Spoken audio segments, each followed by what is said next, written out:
कौन है आकाश आनंद? आप आकाश आनंद को नहीं जानते? नहीं। जी हाँ दोस्तों, बर्बाद गुलिस्तां करने को बस एक ही उल्लू काफी है। हर शाख पे उल्लू बैठा है, अंजामे गुलिस्तां क्या होगा। यही हाल बहुजन समाज का है। बहुजन समाज बिखरा हुआ लग रहा है।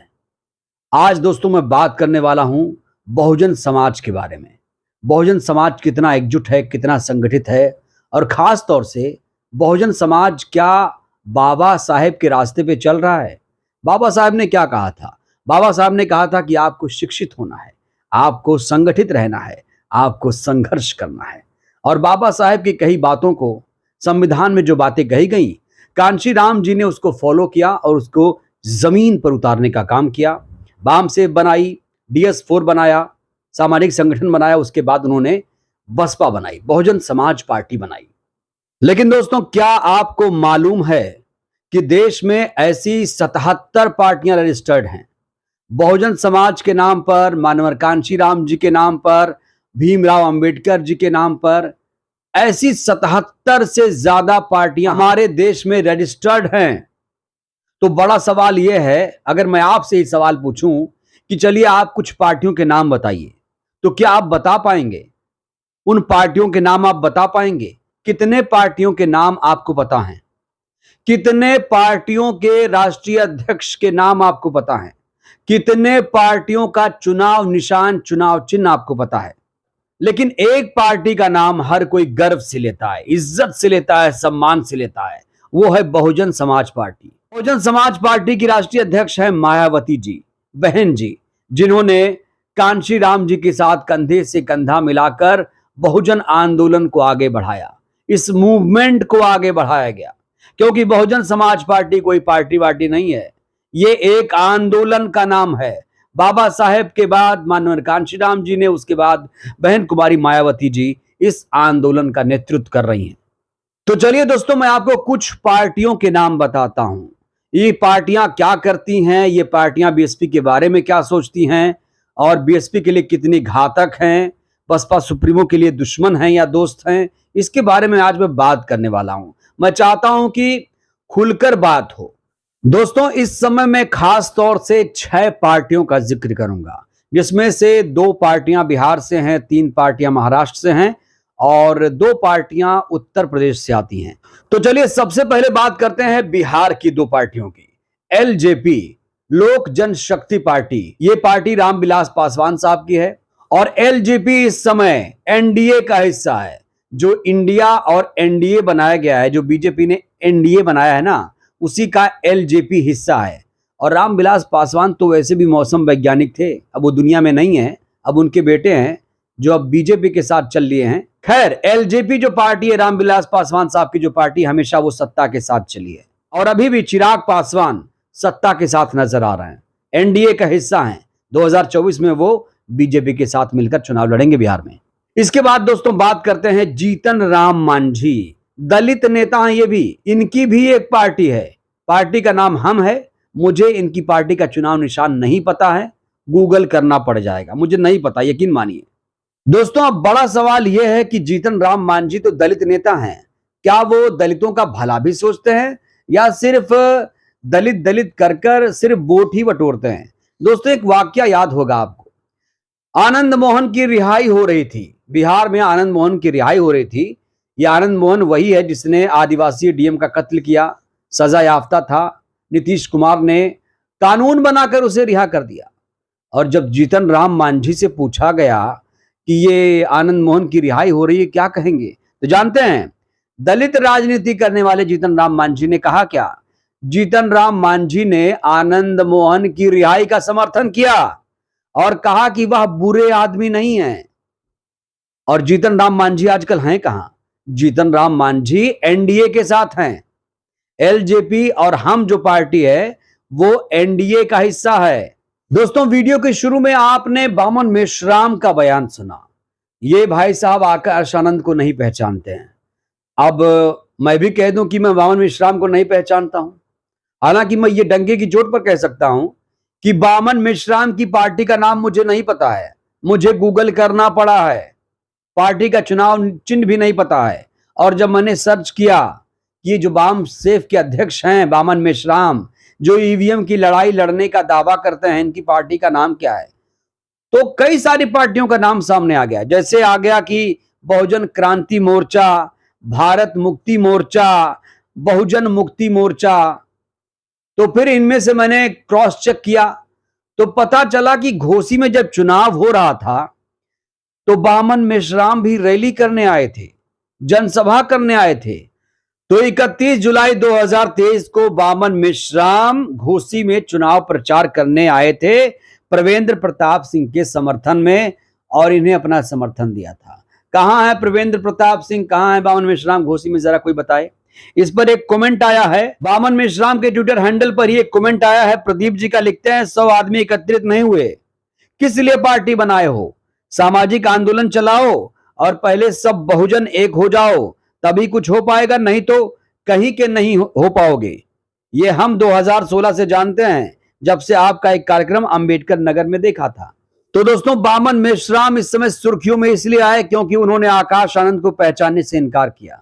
अब मैं आपको वीडियो भी थोड़ा सा सुनाना चाहूंगा कि कैसे वो ओवर एक्टिंग कर रहे हैं, कैसे वामन मेश्राम यहां पर ओवर एक्टिंग कर रहे हैं, और मायावती जी और आकाश आनंद के लिए वो क्या कह रहे हैं, जरा आप सुनिए। आकाश आनंद जो है ये बीएसपी का झंडा आगे बुलंद कर सकते हैं आपकी निगाह में? कौन है आकाश आनंद? आप आकाश आनंद को नहीं जानते? नहीं, कौन है? बहन मायावती के राष्ट्रीय नेता हैं, उनके भतीजे हैं आकाश आनंद। अच्छा, ये तो मैं नहीं जानता। मतलब मायावती ने डिसाइड कर लिया कि वो उसका खेल खत्म हो गया। तो सुना आपने, वामन मेश्राम कह रहे हैं कि वो आकाश आनंद को नहीं पहचानते। ये एक्टिंग है, ओवर एक्टिंग है, ये क्या है? वैसे मैं कहूंगा वामन मेश्राम साहब बहुत ही अच्छे अभिनेता हैं, अभिनय बड़ा अच्छा कर लेते हैं आप। मुझे आपका ये अभिनय बहुत ज्यादा पसंद आया, यकीन मानिए। अब दोस्तों, वामन मेश्राम की जो राय है बसपा के बारे में, बीएसपी सुप्रीमो के बारे में, वो जान लीजिए। ये तो आकाश आनंद के बारे में बात हो गई। अब बसपा के बारे में क्या राय रखते हैं, मायावती जी के बारे में क्या सोचते हैं, ये भी आप जान लीजिए। हाल ही में उनका एक बयान काफी सुर्खियों में आया। दोस्तों, वामन मेश्राम ने कहा कि उनके संगठन का मायावती और बसपा से कोई रिश्ता नहीं है, ना ही लोकसभा चुनाव में कोई समर्थन देंगे।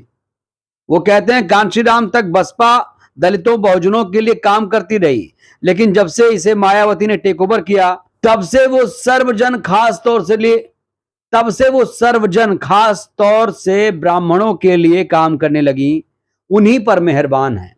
तो ये वामन मेश्राम के ख्यालात हैं। दोस्तों, अब कोई भावनाओं में बहकर मुझे कोई ये बताए, कमेंट करने लगे कि नहीं भाई आप गलत बता रहे हैं, वामन मेश्राम और मायावती जी में तो बड़ा अच्छा रिलेशन है। तो मैं आपको 2 प्रूफ दे दिया मैंने, रिलेशन कितना अच्छा है मैं आपको दे रहा हूं, वीडियो दिखाया मैंने आपको और ये पढ़कर भी सुनाया ख्यालात क्या हैं।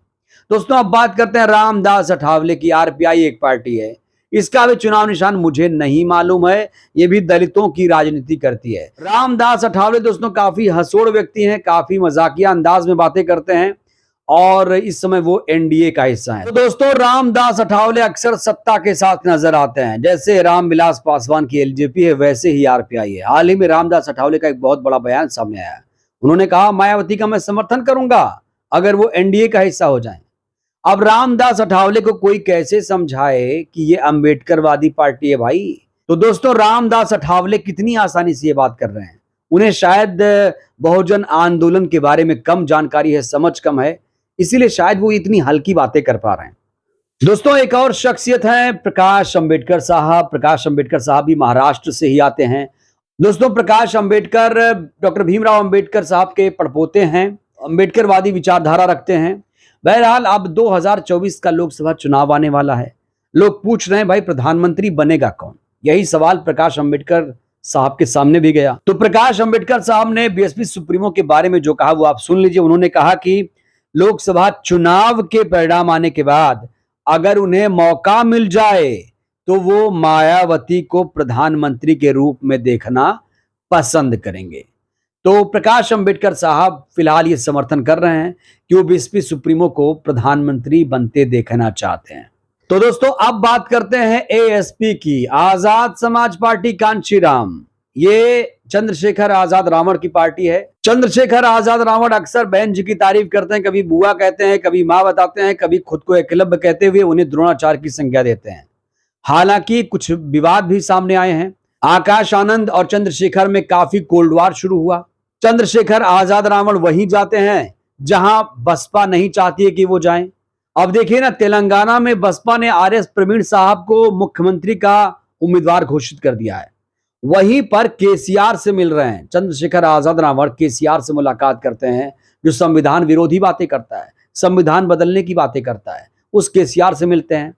और साथ ही साथ अब चंद्रशेखर आजाद रावण मध्य प्रदेश में चुनाव लड़ रहे हैं, राजस्थान में चुनाव लड़ रहे हैं, जहां पर बसपा खुद को किंग मेकर बताती है।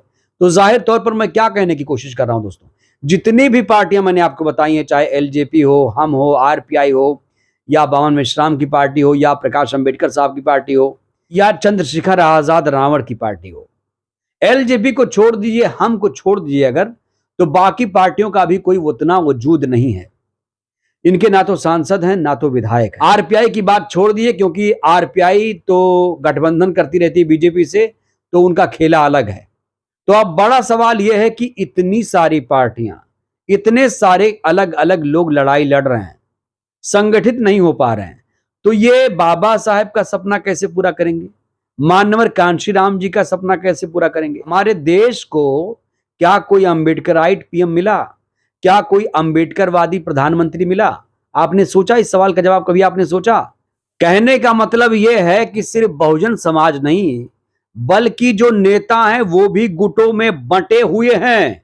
और दोस्तों, मैं फिर कह रहा हूं, अगर ये एक बैनर तले नहीं आए, अगर ये संगठित नहीं हुए, तो आप जान लीजिए अंबेडकर साहब का सपना, मानवर कांशीराम जी का सपना अधूरा रह जाएगा। आप इतनी सारी पार्टियां बनाएंगे और एक दूसरे की बुराई करेंगे, समर्थन देंगे नहीं, बयान देंगे तो उल जुलूल बयान देंगे, कोल्ड वार शुरू कर देंगे, जहां बहुजन समाज पार्टी लड़ाई लड़ेगी वहीं पर अपने उम्मीदवार उतार देंगे, तो फिर लड़ाई तो कमजोर होगी ना। तो बहुजन समाज पार्टी का सबसे बड़ा दुश्मन कौन है? आप खुद तय करिए दोस्तों। मैंने आपको डिटेल में बताया, इन कुछ पार्टियों के नाम बताया, हालांकि चुनाव निशान मैं आपको नहीं बता पाया, उसके लिए आप लोग गूगल कर लीजिएगा। पार्टी का नाम मैंने बताया। तो बताइए, क्या बिखरा हुआ समाज शासन कर सकता है, शासक बन सकता है? दोस्तों, आपकी क्या राय है इस वीडियो पर? कौन है बसपा का सबसे बड़ा दुश्मन? आप अपनी राय जरूर दीजिएगा। वीडियो को लाइक करिए, चैनल को सब्सक्राइब करिए, सहयोग करिए, वीडियो को जन जन तक पहुंचाइए, जिससे बहुजन समाज जागरूक हो। जय भारत, जय संविधान।